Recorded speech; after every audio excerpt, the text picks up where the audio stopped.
अभी हमारे साथ खास बातचीत करने के लिए जन स्वराज के वरिष्ठ नेता जो हैं आफ्ताब आलम है, जो कि लगातार विभिन्न विधानसभा जा रहे हैं और जो है मुस्लिम बहुल्य क्षेत्र में जो है वहाँ पे कैंपेनिंग कर रहे हैं और जो है अभी चुनावी दौर चल रहा है। सबसे पहले कोसी टाइम्स में आपका स्वागत है। बहुत बहुत शुक्रिया सर।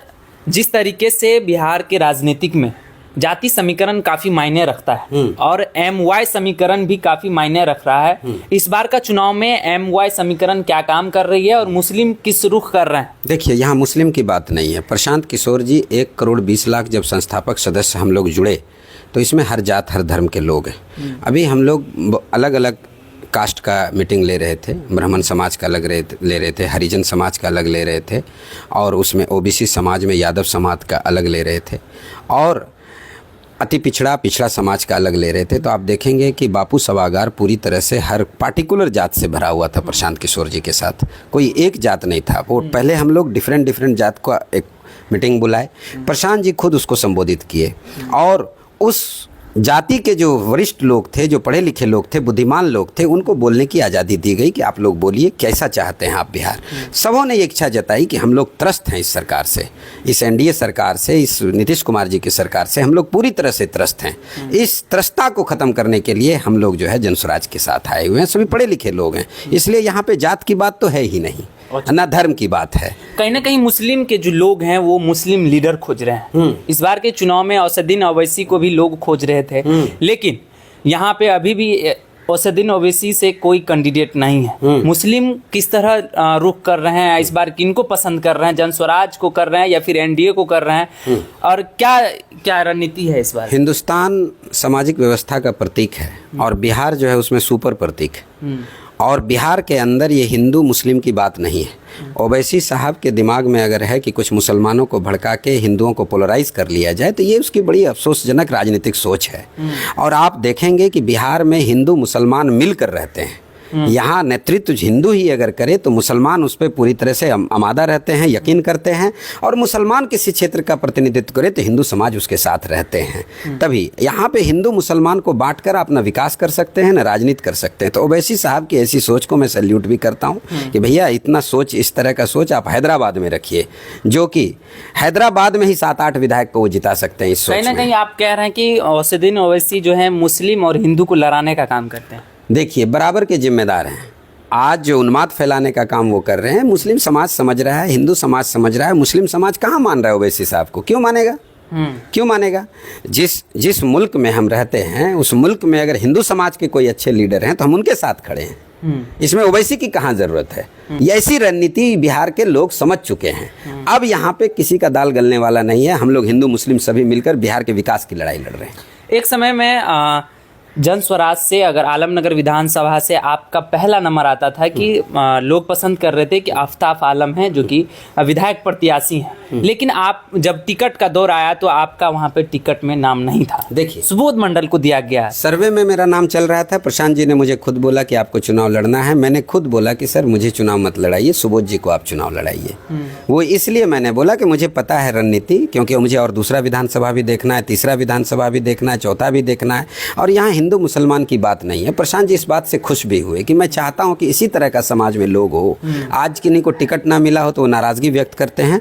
नाराजगी थोड़े दिनों के लिए है। बिहार में जब व्यवस्था बदलेगी ना तो उस व्यवस्था का फायदा उस वैसे लोगों को भी होगा जो BJP में है, वैसे बच्चों को भी होगा जिनके फादर RJD में है, वैसे बच्चों को भी होगा जिनके फादर जदयू में है और वैसे बच्चों को भी होगा जिनके फादर किसी भी पॉलिटिक्स में नहीं है, न्यूट्रल लोग हैं। तो ये व्यवस्था बदलने की बात है ब्रदर, ये कोई पार्टिकुलर पॉलिटिक्स की बात नहीं है और अपने स्वार्थ की बात नहीं है। मुस्लिम क्षेत्र में आप लगातार तो जा ही रहे हैं और जो व्यवस्था परिवर्तन की बात है वो किस तरह देख रहे हैं? मुस्लिम समाज से ज़्यादा मैं आपको बताऊं, मैं हिंदू समाज के बीच में रहता हूं और हिंदू समाज में जो चर्चाएं होती है वही मुस्लिम समाज में चर्चा है। और हम मुस्लिम हैं इसलिए आपको मुस्लिम लग रहा है और मुस्लिम हमारा बात इसलिए मानते हैं कि उससे ज़्यादा हिंदू भी बात मेरी मानते हैं। और हिंदू समाज का जो है वो एक बहुत बड़ा धड़ा जो है आज हमें लीडर के हम जैसे लीडरों लीडरों के साथ है। तो आज आप देखिएगा कि यहाँ मुस्लिम और हिंदू की बात नहीं है। हाँ, मुसलमानों को हम ये ज़रूर समझाने की कोशिश करते हैं कि भाई 40 साल से जिसका आप झंडा ढोए और फिर भी आपके साथ गरीबी है, फिर भी आप अनपढ़ हैं, फिर भी आप पढ़े लिखे नहीं हैं, आपको रोज़गार नहीं मिला, आपका हक हुकूक नहीं मिला। प्रशांत किशोर एक पहला शख्स आया जिन्होंने एक व्यवस्था बनाई है कि हर जात के लोगों को नुमाइंदगी का हक मिलेगा, चाहे वो SC ST समाज के ही हों। हमारे यहाँ प्रदेश अध्यक्ष मनोज भारती जी हैं, SC ST समाज से आते हैं, पढ़े लिखे IAS रैंक के लोग हैं। कई मुल्कों में वो एम्बेसडर भी रहे हैं। वो हमारे प्रदेश अध्यक्ष हैं, पढ़े लिखे लोग हैं, बिल्कुल एक गरीब फैमिली से और अति पिछड़ा समाज से आते हैं। ठीक है।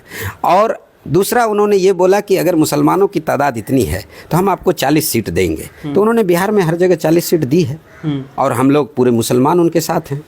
हम तो हक मिला, SC ST को हक मिला, यादवों को हक मिला, ठाकुर को हक मिला, तांती को हक मिला, शर्मा भी चुनाव लड़ रहे हैं। कहीं आप चाहेंगे कि सभी जात एक ही विधानसभा में चुनाव लड़े तो ये मुश्किल है, लेकिन शर्मा को भी टिकट दिया उन्होंने, तांती को भी दिया, मंडल को भी दिया, यादव को भी दिया, मुसलमानों में हर समुदाय के लोगों को दिया, हर शेख को दिया, अंसारी को दिया, हर समुदाय के लोगों को दिया। तो प्रशांत किशोर एक पहला शख्स है जिनका पैमाना बहुत ही न्यूट्रल है और बहुत ही सोल जज करके उन्होंने पॉलिटिक्स कर रहे हैं। आपसे आखिरी सवाल है, मधेपुरा में जो 4 विधानसभा है, इस बार का रणनीति क्या लग रहा है? देखिए, हर एक विधानसभा में 5 से 7 हज़ार संस्थापक सदस्य हैं जो गरीब गुरबा पढ़ा लिखा लड़का है, चाहे वो किसी भी जात का हो, जो प्रशांत किशोर को एक बहुत उम्मीद की तरह देख रहा है। आज वो 7,000 लड़के दिन रात मेहनत कर रहे हैं। 7,000 लड़के, वो एक प्रत्याशी समाज से आते हैं, पूर्व मुखिया रह चुके हैं, समिति रह चुके हैं और उनको वहाँ से टिकट मिला है। उसके बाद आप देखेंगे कि ऋषिदेव समाज में वहाँ कई मुखिया हैं जो हम लोगों के जनसुराज के साथ हैं। मुस्लिम में कई मुखिया हैं, सरपंच है जो जनसुराज के साथ है, कई बिजनेसमैन हैं जो जनसुराज के साथ है। आप चले आइए बिहारीगंज, अमलेश राय जी हैं, वहीं पे 2-3 अलग कैटेगरी के जो लीडर हैं वो सब जनसुराज के साथ हैं। तो इन तमाम पहलुओं को ध्यान में रखकर ये लगता है कि बहुत ही शानदार तस्वीर प्रशांत किशोर ने जनसुराज के माध्यम से बिहार के लोगों को दिया है और इस तस्वीर को बनाने की अब जिम्मेदारी बिहारियों की है। और ये वक्त आ चुका है कि बिहारी अपने हक हुकूक की लड़ाई लड़े। और वो बार बार कह रहे हैं कि हर बार का चुनाव आपने इमोशनल होकर दिया, इस बार का चुनाव अपने बच्चे के भविष्य को, अपने बच्चे का चेहरा देख कर आप देंगे। और जब भी आप वोट करने जाए तो बटन दबाने से पहले अपने बच्चे का चेहरा आपके फेस पे सामने होना चाहिए, आंखों पर। आप देखेंगे ऑटोमेटिक स्कूल के बस्ता पे ये चुनाव चिन्ह पे वोट जाएगा।